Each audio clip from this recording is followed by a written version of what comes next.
Hello, friends, and welcome back to another episode of Your Life, Your Story, Rise Up.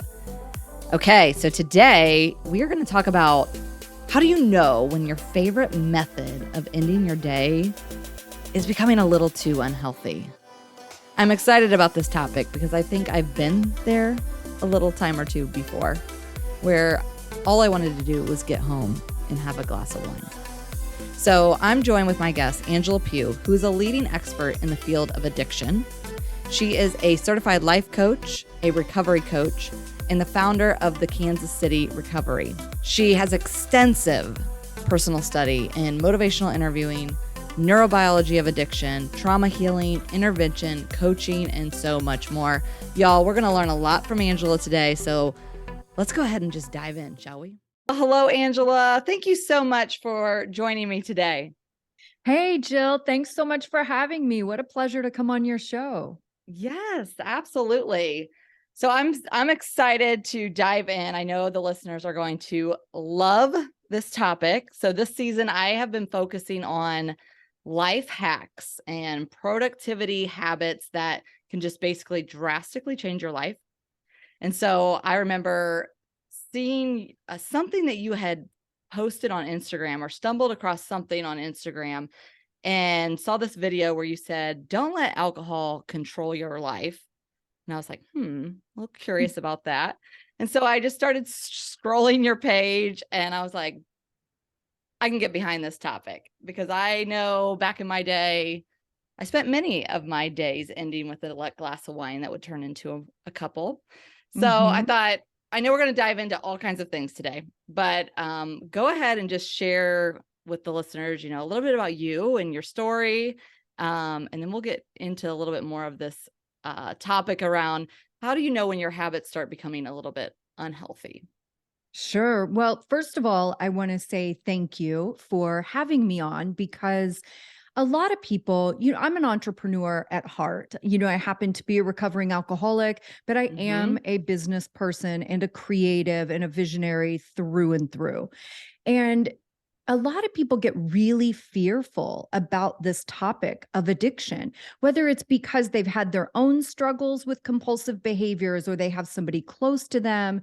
And oftentimes, as I'm venturing out and wanting to collaborate with other creators doing wonderful things in the world, people get pretty freaked out when they see Addiction Unlimited.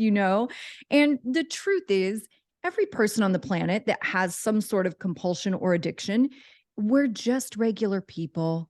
And that old visual of like the alcoholic is the homeless person drinking out of the paper bag, like that is so antiquated and untrue. We are super intelligent, high functioning, successful humans. We're incredibly smart. We're funny. We're loyal. We're kind. We're generous. We are whole human beings. And maybe addiction happens to be one piece of my puzzle, but my puzzle is 1,000 pieces. So Absolutely. I really appreciate you just being open to even having some conversation about it and not stressing about it or thinking it won't be a good fit. Because truly, with addiction, when you get sober, the whole process is personal development, right? It's Yes. growing up and developing emotional intelligence. It's no different than any other major change you might have to make in your life for 1,000 reasons. So we really are much more mainstream than we feel and then others kind of make us feel. So I appreciate the opportunity a lot. And I wanted to say that up front. Oh, absolutely. I am 100% for authenticity and authentic conversations and being a little bit vulnerable because we need that in this world. And because you can relate to people. And so, yes, of course, I wanted to have you on because you seem just like me, very open, authentic, and realizing that when you share this, you're gonna inspire and help people. The one thing I also saw you posted about, you said, when I look back on my life, I see pain, mistakes, and heartache. But when I look in the mirror, I see strength, learn lessons, and pride myself. Talk a little bit about that. Oh, it's so huge Because, when you are making decisions in your everyday life, where decisions that you're not proud of, decisions where you are disappointing yourself, and we do it in a million ways, whether it's procrastination or avoidance or not talking about that thing with our partner that we know we should talk about. It could be a thousand things. Taking shortcuts at work, waiting till the last minute to do your project. So you're really not giving it your all. Right. All those little things, those are choices that we make that we really aren't feeling good about ourselves. And having any kind of addiction just takes that to the next level.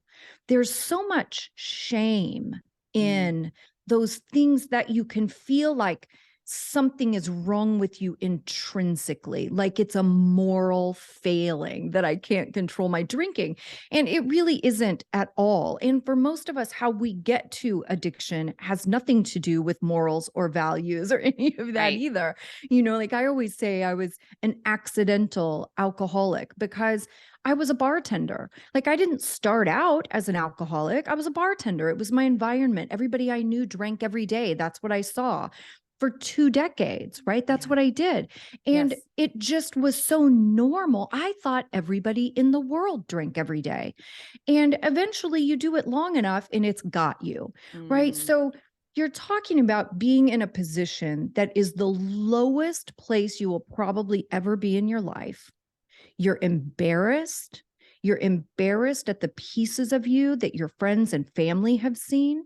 You are shocked yourself at how low you could go, or your ability to be dishonest, which most of us don't think of ourselves as, right? But when you get real in that, I was a liar. I was a very manipulative, deceitful person. Not all the time, but that was certainly, again, those were pieces of my 1,000-piece puzzle, So you sit in that space and you can feel so much like a failure. And it's so dark and it's so low and it's hard to see how you would ever get out. What I really want people to understand is it's from those places that you build the best versions of yourself.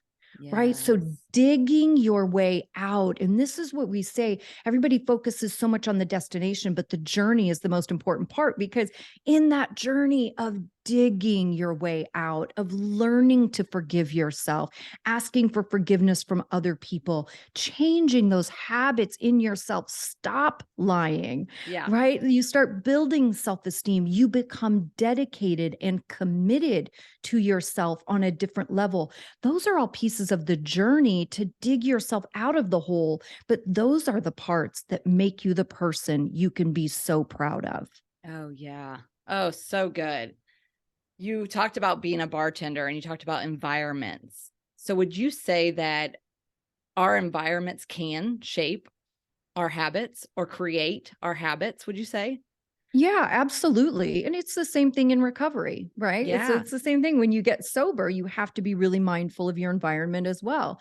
And sometimes we talk about environment too in, if kids start drinking in high school, there are environmental factors like, do the parents have a liquor cabinet so the kid has access? Like I never had that, right? My stepfather drank beers. There were beers in the refrigerator. I never really thought about them, but it wasn't a big thing. Like there's the liquor cabinet, let's sneak in there, but that the availability in your environment is a huge factor. Yep. Yeah, I think sometimes people go back to that generational, what I would call like generational sin, right? And we start believing, we start lying, like you were saying, to ourselves that, well, if my parents were an alcoholic and his dad was an alcoholic, like I will just be an alcoholic. Like I can't change my ways. It's just in me, right? Which I say that is again, you're lying. You're lying to yourself. You can make some changes. So I think that's really good for the listeners to know, is that we can change habits. We can change the way we think about some things. So do you mind sharing, Angela, your story? Like what was that moment for you? You said, now you can look in the mirror, but can you take us back? Like what was that moment? What was that wake up call where you realized like this pattern of addiction was becoming unhealthy? Or was there an actual like physical situation that forced you to stop? I've had situations like that where it wasn't a choice. Like they were in the hospital bed or whatever, but just Sure. share a little bit about what was going on.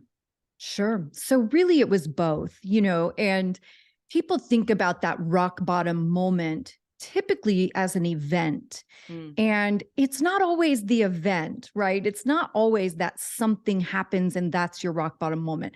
Rock bottom truly is an internal feeling that happens in your head when you're like, holy shit, I can't live like this anymore. Something's got to change. And again, this is no different than many other experiences you'll have in your life. Going through breakups, right? Leaving a toxic relationship, which essentially getting sober is the same thing. It's leaving a toxic relationship. But when you're in a bad relationship, and say you go back and forth and you have the breakups and the makeups, and you finally hit that place that you're like, I have to go. This isn't good for me. It's not good for the other person. This is ridiculous. It's not going to be different, right? That's your rock bottom moment. And again, that's the same thing that happens with drinking is you have a lot. For me, I had a lot of those moments. So for the last probably 3 years of my drinking, I knew it was extremely unhealthy. And I think one of the early phases is you try to control it. That's the first thing, right? You realize like I'm doing this more than I want to. I'm setting rules around my drinking and breaking them. Like I'm saying I'm only going to drink once a week and I'm drinking 3 times a week, or I'm only going to have one drink an hour, or I'm only going to drink wine and not hard liquor, or I'm only going to drink once the kids are in bed. We have all of these rules that we put on it where we're trying to control it. The truth is, once you're trying to control something, you've already lost control, right? Control's out the window. So that's the first thing. If we're going to do it, we're going to control it. We're going to get a hold of this thing. We're going to figure it out. But at that point, you recognize that you are doing it in an unhealthy manner. You're not feeling good about it. You're disappointed in yourself. You're disappointed in your behavior, right?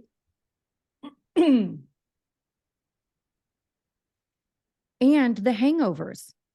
You can't forget the hangovers, right? You can't. And hangovers, like the day after, causes a lot of effects in us emotionally, sadness, depression, anxiety, not only the physical aspects of feeling crappy. So you have all these things happening where you really understand this isn't healthy. So you start trying to control it and you're putting all these rules on it and you're making deals with yourself. And maybe you go to your friends or your partner and say, hey, here's the deal. Like, I'm not feeling great about this. I think I'm going to slow things down. I'd really like if you would help me not drink so much, right? Again, we still think that there's some level of control. Yes. Right. And that has to fail over and over and over again in what I call yo-yo sobriety, because it's like you're up, you're sober, you're making promises, I'm not going to drink, and then you're back to drinking. So it's just up and down, this constant battle. And I was in that mental battle the last few years of my drinking. My drinking had gotten very dark and very depressed. And I always thought that at some point I would just go to sleep and never wake up again. Wow. But I kept waking up every day. I didn't have any future plans. I never thought about my life because I thought I would be dead by 40.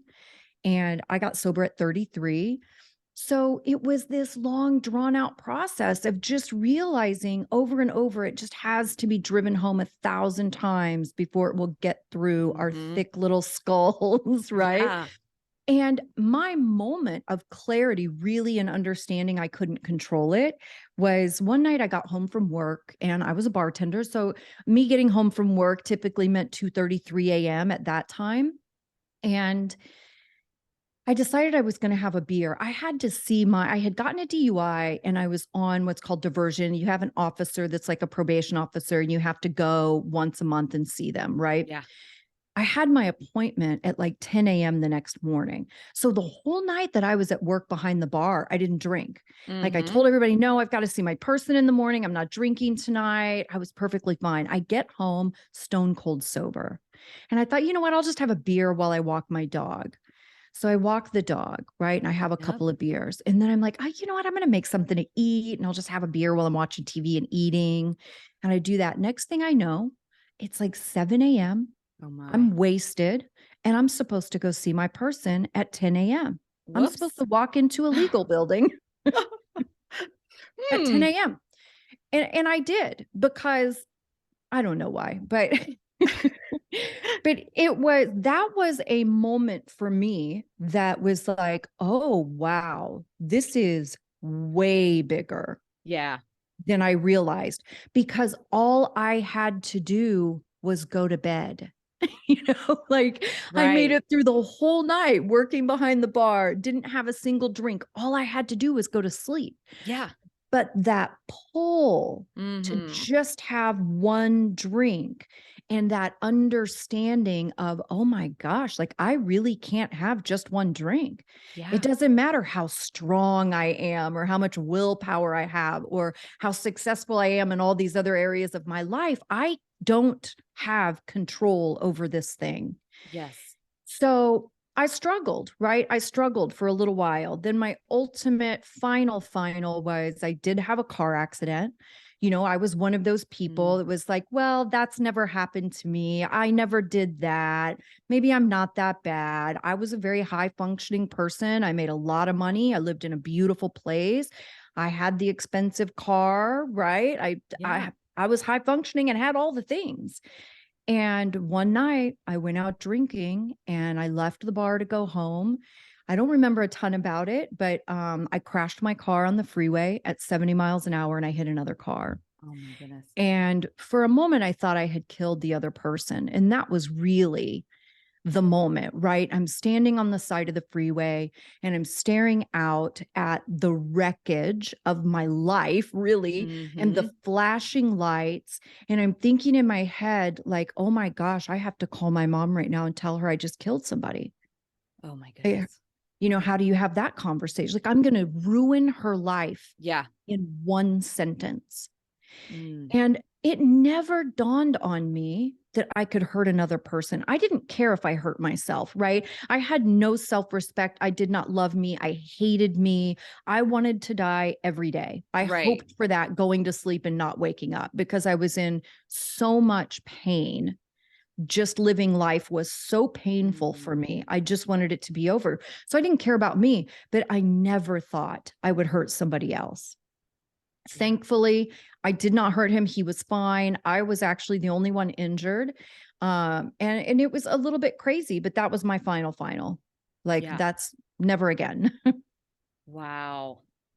Thank you for sharing that story because I think um it probably you've come to a sense now where you've realized that that pain and your struggles, if I'm listening correctly, is like sometimes it's like that moment where you tried to control it. You knew you had some things going on. But like you said, right? You really could not you can't control it. Like once you try to control it, right, you've already lost control.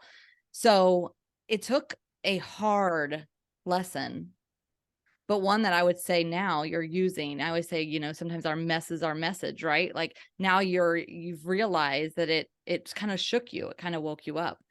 Do you think if that wouldn't have happened, I mean, do you think you would have been able to eventually change the habit, change the ways?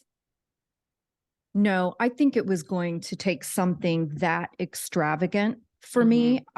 That part wasn't optional. And part of that is because we're just really stubborn. Yep. And part of it too is that conceptually, it is so hard to understand that you can't control it. Yeah. Like it's a liquid in a glass, right? It's not like you're being held at gunpoint. It's so hard to get to the place that you understand you really don't have control over it. And I always think about it too, like the ocean. I'm a scuba diver, right? Mhm. The ocean is this incredible, vast, powerful thing. Mhm. Really, it's just a big bowl of water, right? Yeah. But if you want to be irresponsible and mistreat it, it will take you down in a split second without a second thought, Yeah. right? Alcohol and drugs are Good. the same way.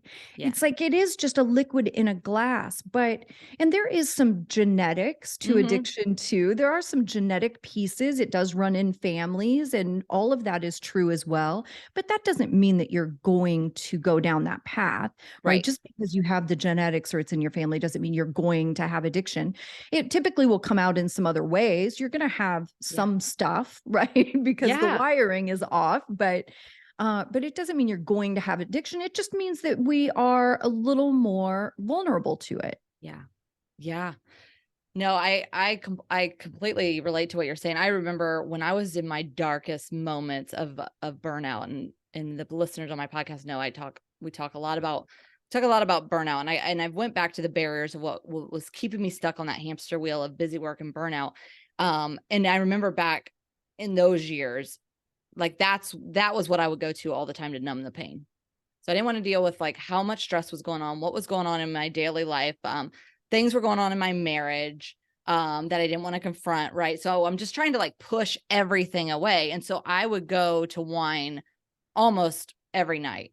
And for a while, I was fine. I would just have one or two. But when I was in my worst part of my life, where I was keeping secrets, keeping dark lies, like I was just probably drinking 3, 4 glasses of wine a night. And of course, yeah, you wake up and you're like, not only do you not feel good and have the hangover, but that depression and that anxiety and Yeah. so it was almost like that part where you were just talking about before really then starts having a huge effect, I think, on people's lives.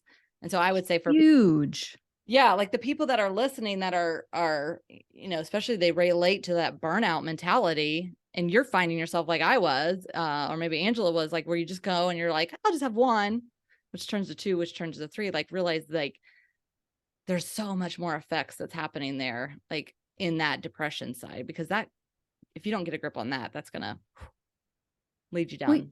And even the physicality of it. I mean, you have to think like you're not showing up in your life functioning at 100%, right? Hmm. You don't feel good. You are physically compromised. Your body is trying to recuperate. You're irritable. You're tired. Then Yeah. you're going to be crappy to your kids. You're going to be crappy to your spouse. You're going to be crappy to your coworkers, right? Like Yeah. you are not showing up in your life, and people wonder why they're so unhappy. And it's like, well, there's a lot of reasons Yeah. that you're so unhappy, but a lot of it is because we just abuse ourselves, even physically, with Yes. alcohol or pot or food. Like it can be a million things. Yeah, and it's such a trickle effect because like you said, like it's when you change when you had this thought of like hurting somebody else. Mm-hmm. Um when you're hurting your own self, like selfishly you're also hurting so many other people. And I think that was like my biggest wake up call too, was like I started to realize the pain I'm causing my husband. And then I was a manager of a team, and I was coming into work, and I was always really, felt like I was a productive project manager. Um but that negativity was coming in the Mm-hmm. door with me, and I started to spot it, and I was like, all right, like I was the same thing, looked in the mirror and I was like, I've got to start making some healthier habits, some changes. And so I Right. went and got into doing some healthier things that got me into a better frame of mind, better mindset. Um, but I also think I want to talk about, I want your opinion on this, because I talk a lot about people pleasing. Mm-hmm. And so I'm a high achiever, Enneagram 3. So I like strive for achieving things, but I also suffer from people pleasing. So Mm-hmm. what do you say to those people who are like, you know what? I know I have this bad habit and I don't like it, but what about all my friends? What's going to happen when I tell them, you know what? I still want to go out with you, but I don't want to drink. Or what's going to happen when I just start, telling them I'm going to be sober? I mean, there's that fear, right? That's going to set in. What are they going Yeah. to do? Well, first, I mean, let me say, you don't go on a breakup tour with all your friends, right? Because this is what people think. They're like, oh my God, I can't be friends with them anymore.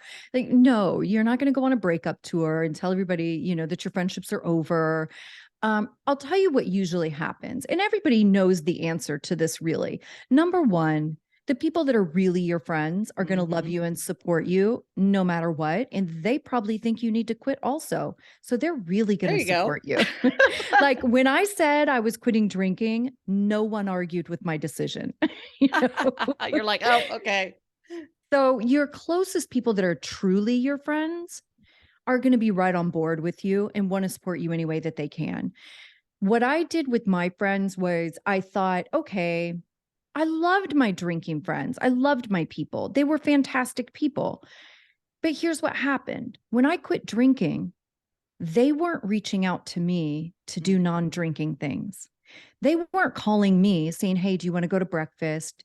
Let's go have coffee. Do you want to go to a movie? Do you want to go shopping?" Like anything. Mm. And that's what really allowed me to understand, as much as I loved those people and they loved me, our friendships were really about drinking. They weren't about being friends. They were Gotcha. drinking partners, not friends. Yeah. And I love them to this day, but I'll tell you something else. I'm 17 years into this journey, and every single one of the people that I drank with at the end of my drinking are still doing exactly the same thing that they were doing 17 years ago. And my life and who I am as a human being is Mm. entirely different. I am unrecognizable from who I was when I was a drinking person. So you just have to also normalize it. Keep this right sized, meaning we love to take things and blow them out of proportion and twist them up and catastrophize. Oh my God, this is going to be horrible. And I'm going to be sad and I'm going to be lonely and nobody's going to like me anymore. But let's get this right sized. We Yeah. have plenty of phases in life that we make friends, and maybe those are people we hang out with every day. And then life changes and you Mhm. lose contact with people, right? Like you don't talk to all the exact same people that you hung out with in high school. Right. Maybe a couple, Yes. right? Same thing with college. You were in college. Maybe you were living in the dorm or fraternity or sorority, and you had this group of people and you were so close. You spent all your time together. You did all your dumbest shit together. You were thick as thieves, right? And you're thinking, oh my gosh, I cannot imagine my life without this person. You Yep. probably haven't talked to them in years, Right. right? Yeah. Or a job. You have a job for years and you have your coworkers who you love and the people you eat lunch with, and you go to happy hour with, and then you go to a different job or they go to a different job, right? So it really is a very normal progression Mhm. that life just shifts. I know a ton of people, like a lot of my girlfriends, when they had kids, their lives shifted where they really wanted to hang out with other moms. Yes. And I'm not married, I don't have kids. So I kind of got left out of that a lot. Like I Yeah. struggle with that even today at the gym because all the ladies all have kids and their kids go to school together and they have all this stuff to talk about. And I'm just sitting there like, hi. you know? But you have to keep it right size. Don't blow it out of proportion. Mhm. Understand that if making a change in your life is really important to you, if that is the priority, and it's the most important thing, Yeah. you will have to create boundaries in your life to make that your reality. Absolutely. Right. What I see so often is people want to put down the alcohol and live the exact same life. And that doesn't typically Mhm. work. You No, can to a certain extent, right? But you're not going to have the same life where you're going to the bars every night with your drinking friends and you're just not drinking. Like it's not those gonna work. activities, right? Those activities are going to have to shift. There may come a time, like listen, I kept bartending years into my sobriety.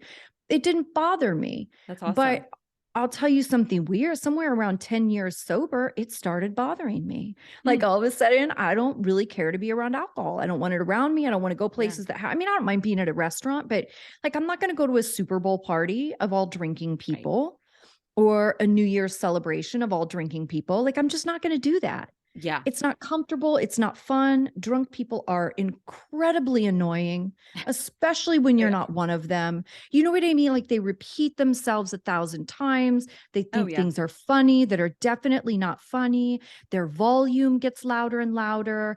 And it's like, damn, I really wish I was at home. You know? So you do have to make some changes. It just Yes. isn't any different than anything else. When you have a Mhm. baby, you have to make changes. When you get into a relationship, you have to make changes. When you start a new job, you have to make changes. It's the same thing with recovery. Yes. So good. Yeah. I mean, I really think life is about seasons, right? And there's going to be seasons in your life, and you're going to have some people. I say people are in parts and seasons of your life for a reason. But don't be afraid when you've outgrown them and you're deciding to climb higher into your best life. And I love that you said that, like, put your priorities on what matters most and realize, like, if this matters most, well, then you might have to change some things Mhm. to achieve it. And that's exactly what you've done. So Well, and sobriety, yeah, go ahead. here's the truth too. It's nobody else's responsibility to prioritize your sobriety. That's good. Yes. I mean, it's weird to have some expectation that all of your friends are going to make your sobriety their priority. Mm-hmm. It is not going to be their priority. Loving you and supporting you will be a priority, right? But it's your responsibility to Yes, make that your priority and to create the boundaries around that. that's right. That's right. So through your sobriety, you said, your life is unrecognizable now, right? It's led you to entrepreneurship. So talk a little bit about what's that look like? What are you doing? How have you used this? I wouldn't call it a mess, right? But I do say mess to message, but like using your history more as like your superpower now, right? Because we can't go back and change our past, but we can certainly look at it in a different lens, see why everything happens for us, not to us. So talk to me about your journey since your sobriety. Well, I'll tell you, when I got sober, I knew pretty quickly that I wanted to dedicate my life to helping people do the same thing. Mm-hmm. And I think I was only about 4 months sober, and I knew that I wanted my life to revolve around recovery. I didn't know what that would look like. And I wasn't even thinking in a career sense. Yeah. I just knew I wanted my life to revolve around recovery. The reason for that was I was so shocked at how much I was changing, because I was also a person that I was so broken, I didn't think I was fixable, right? I didn't think Mm. I was even capable of being a good person. I thought I was broken beyond repair. And I felt so infinitely different than everybody else in the world. Like I always say, I felt like all the people in the world were put in this one circle, and they were all hanging out and thriving and having these beautiful lives. And I felt like when I was born, I was put in this other circle over here all by Mm. myself. And I Mm. spent my whole life looking at the other circle with all the people and wondering why I couldn't be one of those people. Mm. And it was so sad and lonely. And Yeah. so when I got sober, all of a sudden I was surrounded by these people, and I got sober in AA. And all of a sudden I had all of these people that were caring and kind and willing to do anything to Yeah. help me and support me and guide me, right? Which is exactly what AA is. It's this Yeah. community of phenomenal people that will do anything for you. And everybody wrapped around me, and I saw myself growing out of the lying.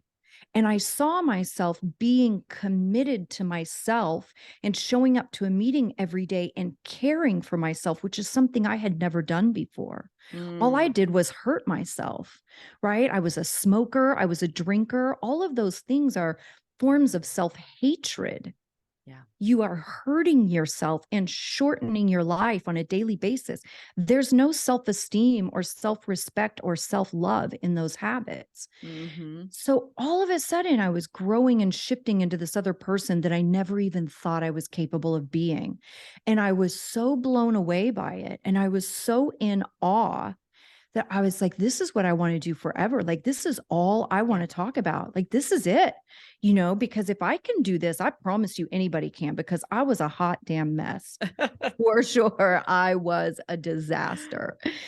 And from that point forward, I really just focused on myself and my personal growth, showing up to meetings every day and doing the thing, working the program. And, at some point, I definitely had the realization that 12 steps isn't the only place to learn those life lessons. Yeah. And I got certified as a life coach, really just for my own knowledge. I never thought I would do it as a job. Yeah. It really just because I was always enthralled with self-help and personal development and all those Mhm. good things. And I just let my life unfold. And in that journey has been many rock bottom moments. Mhm. I had a relationship rock bottom moment where I realized how unhealthy I was in dating and picking partners, and really ended up in a situation that was horrible and toxic and unhealthy. And having that moment of like, Angela, what the hell are you doing? Like, this is crazy, because I was turning my whole life around, but I was still dating exactly the same type of guy I dated my whole Oh, life. Like I hadn't worked on any of those yeah. habits yet, right? So, Yeah. and that was 4 years sober. So I had my relationship rock bottom, and I had to really focus on a lot of that stuff. And what am I doing? And why am I picking these people? Why Yeah. am I accepting this behavior? How Mm. come I'm sitting across the table from somebody, and when they lie to me and I know they're lying, I continue a relationship with them? Like, where's my self-esteem? Where are my Yeah. boundaries? Right. So I had to do a lot of that work. I've Mhm. had financial rock bottom where I lost a business and I owed a ton of money, and I had to again make my life very, very small for Mhm. almost 2 years. I didn't buy a Starbucks. I didn't have cable television. I moved into the tiniest little cheapest apartment I could find, and I paid back the money I owed. And that's all I did. Right. So I've had all of these rock bottom moments along the way that go back to what I was saying in the beginning, that it's the journey Mhm. of digging your way out of those things that create the person that you love and can be proud of. Yeah. And all of those pieces were necessary for me to have growth in those different ways. And my career has just kind of unfolded. I saw an episode of the TV show Intervention when I was Mhm. pretty early in sobriety. And it was like they came through my television screen and grabbed me right off my couch and pulled me in. I was literally like, oh my gosh, this is what I'm meant to do. Yes. And so my whole focus shifted to, okay, how do I become an interventionist? What do I need to learn? Who do I need to know? Where do I need to go? What classes do I take? Is there a certification? And I spent a couple of years doing that. And I had 10 years, more than that now, but 13 years, I guess now. Yeah. But for about 10, I did interventions full time, traveling every week, flying all over the country, doing intervention, fly somebody to treatment, home for a few days, and then off to the next one. But I just have let it unfold in front of me. I've been open to almost anything. Mhm. I have never stopped working on myself for a moment. Mhm. And I've Love gotten that. to be two entirely different people in one lifetime. Yes. Let your life unfold. Do not control it. I can't speak more highly of that little tidbit. If you hadn't heard anything in this whole podcast, if you were not listening, you were driving and not paying attention, like, don't miss that, because I think you can only, there's so many people do, they just try to control every little aspect. You're speaking to a girl who is a control freak, or was at one point. I'm a planner by nature. I've always been very organized, very much want to know the plan. And in these last, I would say probably 3 years now, I have started to just finally let it go, realize that there's a higher purpose on my life. I am a woman of faith, so God, universe, whatever you believe in, but there is somebody that knows exactly what's going to come your way. And so just stop controlling it and just be open to the possibilities that are in front of you. Like, you can only see it. Like, I love the visualization of like the journey. Yeah. Because we try to like build it going forward, but it's only when you can look back to see how all those dots were just so interwoven and connected and there for a reason. Yes. You may not be able to understand it in the moment. I mean, I think that's where so many people get stuck, is like they're in this moment of hardship and pain and they cannot make sense of it. They're Mhm. trying to control it. But just stop trying to control it and just like, and try to see why it's happening for you and just let it go.